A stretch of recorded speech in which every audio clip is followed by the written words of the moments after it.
தேடி கண்டுபிடிச்சு யாரும் கத்தி விட்டு என்னன்னு தெரியல. தேடி கண்டுபிடிச்சு நீங்க போனது பாரு, என் பிள்ளைங்க மனசு எந்த அளவுக்கு பாதிச்சிருக்கும். நீ போய் அங்க போய் சண்டை போட்டு வந்து ஸ்கூலுக்கு போயிருக்காங்க. நாங்களே எதுவுமே சண்டை போடல கேட்கல மேடம். நீங்க கேளுங்க மேடம், ஃபோன் பண்ணி கேளுங்க மேடம். ஸ்கூலுக்கு போயிருக்காங்க. ஸ்கூலுக்கு போனா இங்க ஹாஸ்டல்ல இருந்து ஃபோன் பண்ணியிருக்காங்க. அங்க இந்த மாதிரிங்க ஒருத்தங்க வராங்க, பிள்ளைங்களை வந்து கேட்டுக்குள்ள அலோட் பண்ண வேண்டாம் சொல்றதுக்கு முன்னே அவங்க கேட்டுக்குள்ள போயிடுச்சுங்களாமா. கேட்டுக்குள்ள போய் எங்கேருந்து வந்து ஊர்ல இருந்து அவங்க அப்பாங்க அப்படின்னு சொல்லி பேசி குழந்தைங்கள வச்சு பார்த்துட்டு இங்கே எங்கேயோ வீடு இருக்குங்களாமா அப்படின்னு குழந்தைங்க அங்கே இங்கே என்னமோ சொல்லி இருக்குங்களாமா. ஆட்டோக்காரங்களை கேட்டு எனக்கு தெரியாதுங்க அப்படின்னு சொல்லி அவங்க ரிட்டன் கூட்டிகிட்டு வந்துருச்சுங்களாமா. ஃபோன் பண்ணுறேன். ஆமாம் எனக்கு என்ன எதாக இருந்தாலும் இந்த வீட்டில் இல்லைங்க, என் பிள்ளைங்களுக்கு வந்து நீங்கள் இந்தளவுக்கு டார்ச்சர் கொடுத்தீங்க, ஹாஸ்டல் போயிட்டு என் பிள்ளைங்க அப்படின்னு சொல்லிட்டு எங்கே இருக்காங்க எங்கேன்னு சொல்லிட்டு அங்கே போயெல்லாம் கேள்வி கேட்டுருக்காங்க. என் பிள்ளைங்களோட ஃப்யூச்சருக்கு வந்து பாதிப்பு, என்னம்மா அடுத்தவங்க வந்து பிரச்சனை பண்ணுறாங்கன்னு சொல்லிட்டு அவங்க என்னை கோவிச்சுக்கிட்டாங்க. நீங்கள் வந்து எந்த இதுவுமே வேணாங்க, என் பிள்ளைங்க அவசரம் வந்து இத்தனை நாள் விட்டு வச்சுங்க, என் உடம்பு கூட எனக்கு பிரச்சனை இல்லாதது, என் உடம்பு வேணும் நான் எது வேணாலும் நான் பண்ணுவேன், என் குழந்தைங்களுக்கோசரம் எதுவுமே விட்டு கொடுக்க முடியாது, எதாக இருந்தாலும் பேசிக்கலாம், அதெல்லாம் முடியாது, அங்கே போனேன்னா உனக்கு என்ன இப்படி ஒரு மாதிரி பேசுனாங்க. பேசுன வந்து இல்லைங்க நீங்கள் இந்தளவுக்கு பேசுகிறமில்ல, வார்த்தை பேசிடுச்சுங்க, நீங்கள் இந்தளவுக்கு பேசுனல்ல, அவினாசி மகளிர் ஸ்டேஷனுக்கு வாங்க நீங்கள், நான் அங்கேயே இருப்பேன் அப்படின்னு. அதெல்லாம் என்னால் வர முடியாது, எதாக இருந்தாலும் இந்த வீட்டுக்கு வா பேசிக்கலாம் அப்படின்னு. நீங்கள் என்கிட்ட ஒரு விஷயம் சொன்னீங்க, ஏன் பிடிக்கலன்னு அவங்கள கேட்டு சொல்லுங்க, ஏன் என் கூட வாழ மாட்டேங்கிறாங்கன்னு கேட்டு சொல்லுங்க சொன்னீங்க. ஒரு விஷயம் இருங்க ஒரு விஷயம் உங்களுக்கு புரியணும். சொல்லுங்க மேடம். 2 பிள்ளைங்களோட உங்களை கல்யாணம் பண்ணியிருக்காங்க, அவங்க லைஃப்ல ரொம்ப துன்பப்பட்டிருக்காங்க. அப்போ உங்களுக்கு கல்யாணம் பண்ணும்போது நீங்க ரொம்ப பெரிய விஷயம் பண்ணியிருக்கீங்க. ஒரு பொண்ணுக்கு இருங்க நீங்க ஒரு பெரிய விஷயம் பண்ணியிருக்கீங்க. ஆனா அது அவ்வளோ ஈஸியான விஷயம் கிடையாது. நீங்க 2 பிள்ளைங்களோட ஒரு அம்மாவை ஏத்துக்கிறீங்கன்னா அவங்களுக்கு முதல் படியா அவங்களுக்கு கவலை அவங்க பசங்க தான். அப்புறம் தான் நீங்க அந்த குழந்தைகளுக்கு எந்த குறையும் நான் வச்சதே கிடையாதுங்க மேடம். இல்லைங்க நான் சொல்லி முடிச்சுக்கிறேன்.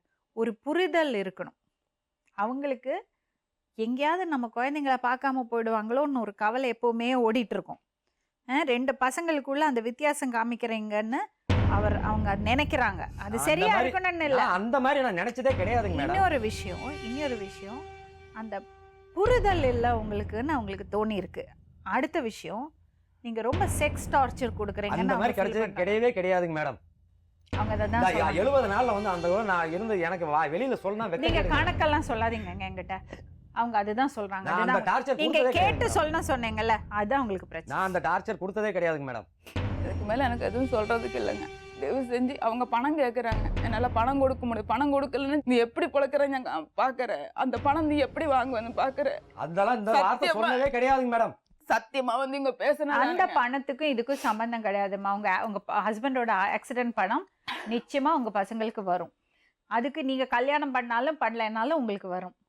அது யாரும் எதுவும் பண்ண முடியாது. அதுக்கு எனக்கு தேவையில்லைங்க மேடம். வணக்கம்மா, உங்க பேரு?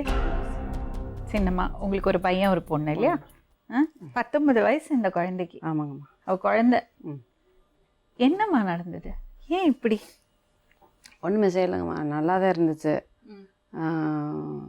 நான் வந்து என் மயம் விட்டு பொண்ணு ஒன்று இருக்குது, அது வந்து இப்படித்தான், அதுவும் 8வது வரையும் தான் படிச்சிச்சு, அதுக்கு மேலே படிக்க மாட்டேன்னு சொல்லிடுச்சு. என் மருமக அவங்க அப்பா வீட்டில் இருக்குது, பொண்ணு கொடுத்து பொண்ணு எடுத்திருக்கேம்மா. என் மருமகளை தான் கல்யாணம் முடிச்சது, அதுக்கப்புறம் இந்த பொருளை அங்கே கட்டினது. அப்புறம் அதை இருக்க மாட்டேன்னு சொல்லவும் தீபாவளிக்கு முன்னாடியே கொண்டு போய். எவ்வளோ நாளாச்சு கல்யாணம் ஆகி? கல்யாணம் ஆகி 2 வருஷம் இருக்கு. இப்போ உனக்கு என்ன வயசுமா? 19. சரி, சொல்லுங்கம்மா. கொண்டு போய் இதில் கடையில் விட்டுட்டு வர்றதுக்கு 3ஆம் தேதி அன்னைக்கு நான் போனேங்கம்மா. அந்த 3ஆம் தேதி நான் கொண்டு போய் அங்கே விட போகிறப்பே இந்த பிள்ளை வெளியில் வந்துருச்சு. இல்லை வீட்டில் இல்லை. எங்கள் வீட்டுக்காரர் எனக்கு ஃபோன் பண்ணார், இது மாதிரி பாப்பாவை காணோம், குழந்தையும் எடுத்துக்கிட்டு போயிடுச்சு, இல்லை உன் பின்னாடி இது வந்துருச்சா அப்படின்னு கேட்டார். இல்லையே, எனக்கு அது எப்படி, நான் கோழிப்பட 4 மணிக்கே கிளம்பி போயிட்டேன், அதனால் எனக்கு தெரியாது, வரல, என் பின்னாடி வரல, உங்களை நம்பி வீட்டில் விட்டு வந்து நீங்கள் எப்படி சொல்கிறீங்க என்ன?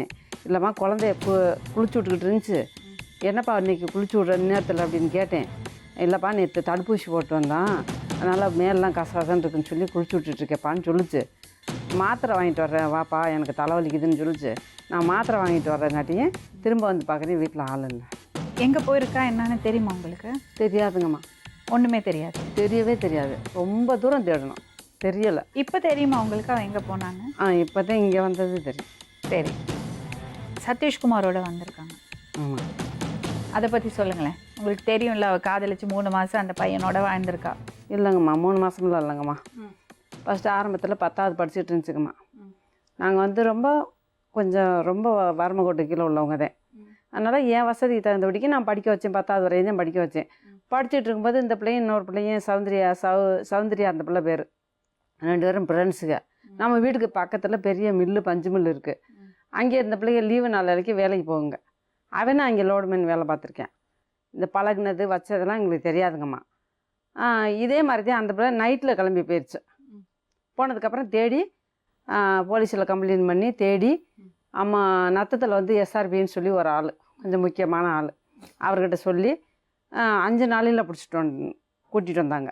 5 நாளையில் கூட்டிகிட்டு வந்து வயசு பத்தாது, இந்த பொண்ணுக்கு வந்து வயசு பத்தாது, அதனால் இது பண்ணி எங்கள்கிட்ட போலீஸு மூலியமாக திருப்ப என் பிள்ளைய என்ன ஆரம்பித்தாங்க.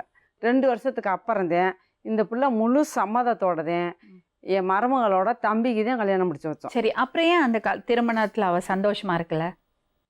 அவங்க சந்தோஷமாக தாங்க வச்சுருந்தாங்க. இதுதான் அடிக்கடி பிரச்சனை பண்ணிக்கிட்டே வரும். என்ன பிரச்சனை பண்ணும்? அங்கே அவங்க வீட்டில் போய் நான் போகும், அவங்க அதை சொல்கிறாங்க இதை சொல்கிறாங்க. குடும்பம் இருந்தால் ஒரு 4 பிரச்சனை இருக்க தான் செய்யும். மருமகன் நல்லவர் தான். ஏன் ஆறு மருமையன் நல்ல பையன்தான். மருமையன் எந்த பிரச்சனையும் இல்லை. அவன் தான் பேச மாட்டேன். ஆனால் வெளியில் தான் ரொம்ப நாள் இருந்தது. கல்யாணத்துக்கு முன்னாடியும் வெளியில் தான் இருந்த பையன். கல்யாணத்தை பார்த்தே வந்து கல்யாணம் முடித்த பையன். கல்யாணத்துக்கு பிற்பாடும் இப்போ இந்த பிள்ளை 3 மாதம் குளிக்காமல் இருந்ததுக்கோட ஊருக்கு தான் போயிட்ட பையன். இது நம்ம வீட்டிலே தான் இருந்துச்சு. குழந்தை பிறந்துட்டு நம்ம வீட்டில் தான் இருந்துச்சு. அவங்கெல்லாம் வந்து பார்த்தாங்களா? பார்த்தாங்க. மாமனார் உங்க தரப்புப்படி எந்த பிரச்சனையும் இல்லை? இல்லைம்மா, அவங்க மாமியா வந்துச்சு, மாமனார் வந்தார், என் மருமக வந்துச்சு. மாமியார் மாமனார் வந்தப்போ சண்டை போட்டு அனுப்பிச்சிங்களாமே? நான் தான் சத்தம் போடுவேன், நீங்கள் இப்போ வர்றீங்களே 3 மாதத்தில் வந்துச்சு. நான் கேட்டேன், அது உண்மை. 3 மாதத்தில் வந்துச்சு. என் மகளை வந்து இதுவரையும் நீங்கள் பார்க்கல, இப்போ குழந்தை பிறந்த உடனே மட்டும் இப்போ வர்றீங்களே அப்படின்னு சொல்லி சத்தம் போட்டேன். அது உங்கள் மக தான் என்கிட்ட சொல்லாமல், வீட்டில் சொல்லாமல் வந்துருச்சு, அதனால தான் நாங்கள் வந்து பார்க்க வராமல் இருந்தோம் அப்படின்னு. சரி, உங்கள் மருமக வந்து உங்கள் மகளை வந்து சந்தேகப்பட்டு பேசுறது, அப்புறம் குத்தி காமிக்கிறது, சதீஷோட ஓடி போனவ தானேன்னு குத்தி காமிக்கிறது எல்லாம் பண்ணிட்டு இருந்தாராமே, அது உங்களுக்கு தெரியுமா? தெரியாதுங்கம்மா. இந்த பொண்ணு சொல்லலையா? இதோட சொல்லலை. மாமியார் மாமனார் வந்து வேவு பார்ப்பாங்களாமே, அதெல்லாம் சொல்லலையா? அது வந்து அம்மா, இது வந்து முதல்ல இப்படி ஒரு தவறு நடந்தது சொல்லி தான் அவங்கள்ட்ட கல்யாணம் முடிச்சு கொடுத்தோம். சரி, போலீஸ் உங்களோட அனுப்பி வைக்கும் போது என்ன சொன்னாங்க? அந்த பொண்ணுக்கு வயசு வரும்போது அந்த பையனுக்கே கட்டி கொடுங்கன்னு சொல்லி தானே அனுப்பிச்சாங்க. அப்படியெல்லாம் சொல்லலைங்கம்மா. சொல்லி அனுப்பிச்சாங்க. இல்லை, அப்படியெல்லாம் சொல்லலை. அந்த பிள்ளைக்கு எந்த வயசு வருதோ நீங்கள் சொன்னது. எந்த வயசு சொன்னாங்க? அந்த கல்யாண வயசு வந்ததுக்கு அப்புறம். கல்யாண வயசு என்னது சொன்னாங்க? இன்னும் வயசுன்னு சொல்லலைங்கம்மா. 18 வயசு கல்யாண வயசு. சரியா? நீங்க எத்தனை வயசுல அவளுக்கு மறுபடியும் கல்யாணம் பண்ணி கொடுத்தீங்க? 17 வயசு இருக்கும். அப்ப அந்த திருமணம் செல்லவே செல்லாது. சரி, குழந்தை பொண்ணுக்கு கல்யாணம் பண்ணதுக்கு உங்களை பிடிச்சி உள்ள போடுவாங்க. ஆமா, புரியுதா? தப்பு தாங்க. அப்ப நீங்க பண்ண திருமணம் செல்லாது. அதான் மெயின் பாயிண்ட். சரிம்மா. எதுக்கு முதல்ல போலீஸ் உங்க கூட அனுப்பிச்சாங்கன்னா அந்த பொண்ணுக்கு வயசு இல்லைன்னு. ஆனா நீங்க என்ன பண்ணீங்க? மறுபடியும் வயசு வராம இன்னொரு கல்யாணம் பண்ணி வச்சீங்க. ஏன்னா உங்களுக்கு ஜாதி தான் பிரச்சனை. அப்படியெல்லாம் இல்லைங்கம்மா. அப்புறம் எதுக்கு மறுபடியும் வயசு வராத பொண்ணுக்கு கல்யாணம் பண்ணி வச்சீங்க? அந்த பிள்ளை சம்மதம் இல்லாமையாமா நான் கல்யாணம். குழந்தை பிள்ளைக்கு என்னங்க தெரியும்? இப்பெல்லாம் போகக்கூடாதுன்னு சொல்லி அழுதாங்க மேடம். அதெல்லாம் தப்பு, நீ இந்த பையனை தான் கல்யாணம் பண்ணிக்கணும் அப்படி சொல்லி அழுதாங்க மேடம். என்கிட்ட வந்து அவங்கள ஃபோன் அடித்து என்கிட்ட கொண்டு வந்து பேச சொன்னாங்க மேடம். பிடிச்சிருக்கா பிடிக்கலையான்னு கேட்க சொன்னாங்க மேடம். அந்த பையன்கிட்ட ஃபோன் அடித்து கொடுத்தா. அப்போ அவங்க மலேசியாவில் இருந்தாங்க மேடம். இதெல்லாம் சொல்லவும் தான் மேடம் நான் கல்யாணம் பண்ணிக்க ஒத்துக்கிட்டேன். அவங்க வந்து அழுவும் தான் மேடம் நான் ஒத்துக்கிட்டேன். இந்த பொண்ணு வந்ததுக்கு அப்புறம் உங்களுக்கு ஏதாவது பிரச்சனை இருக்காமா? ஏதாவது பிரச்சனை போயிட்டு இருக்கா உங்க வீட்டில்? என்னெல்லாம் பிரச்சனை இருக்கு உங்களுக்கு? பிரச்சனை வந்து என்னங்கம்மா, அவங்க வந்து பிள்ளையும் தாய் வேணுன்றாங்க. மாமனார் மாமியா என் மயனும் ஊரில் இல்லை, அதனால் பிள்ளையும் தாய் வேணும் அப்படின்றாங்க. எங்கே நடந்தது இவங்க திருமணம்? எங்கே நடந்தது? வீட்டில்மா. வீட்லேயே நடந்ததா? ரெஜிஸ்டர் பண்ணியிருக்கீங்களா? இல்லைம்மா, மாப்பிள்ளை வீட்டில் வந்தேன்.